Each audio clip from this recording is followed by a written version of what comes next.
Eu fiquei penalizado, menino. Que difícil a vida desses pobres ministros do Supremo. Pelo amor de Deus, né, Milton? Vamos falar sério. Cássia, Milton, o que a gente viu ontem foi um show de cinismo, né? Esses dois ministros, eles acham que a gente não está entendendo o que está acontecendo. Eu acho que quem não está entendendo o que está acontecendo são eles, né? Vamos falar sério. O que o ministro Alexandre de Moraes fez ontem?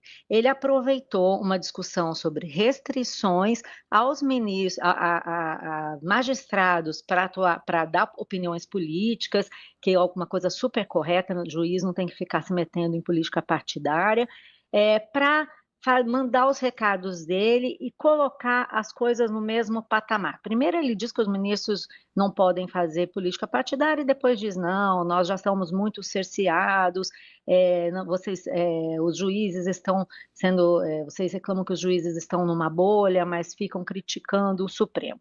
E aí sai rebatendo pontos que ninguém discutiu. Por exemplo, ele diz demonizar palestras, né, que estão demonizando as palestras, que os juízes já são super cerceados, só podem dar aula. Ninguém está demonizando palestra alguma, ninguém está falando isso. O que está sendo dito, um debate pertinente e muito consequente, que é ao qual o ministro Edson Fachin também já aderiu, é que esses ministros que dão palestras, que têm palestras pagas, que têm passagens para o exterior pagas, que andam em jatinho de empresários, têm o dever de transparência, prestar contas do que fazem, quanto ganharam ou se não ganharam, quem pagou pelas palestras, né, quem pagou as despesas de suas viagens, qual foi a remuneração envolvida, ou quem pagou as hospedagens, quem pagou quem custeou as viagens deles. Hoje, quando a gente pergunta isso para o Supremo,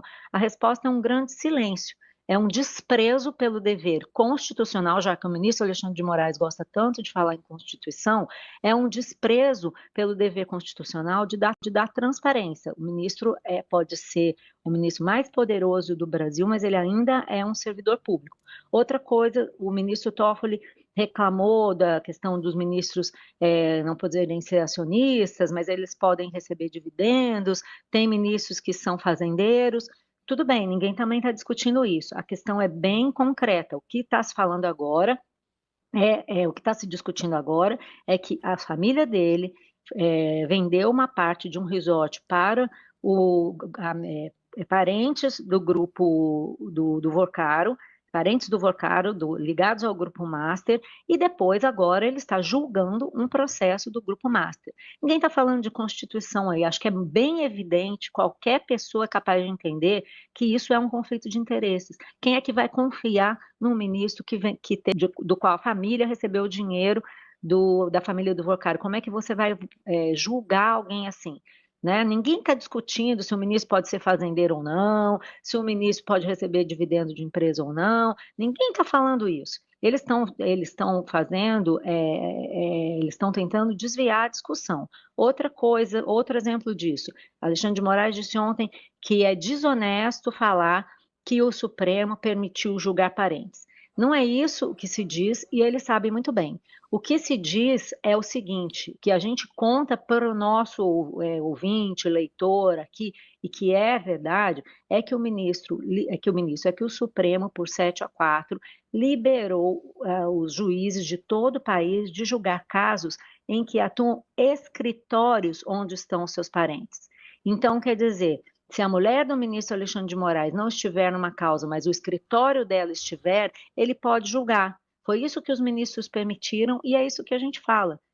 Isso, para mim, já é bastante complicado, porque você tem num escritório pessoas que atuam em conjunto, quer dizer que só eu não assinando a procuração está liberado?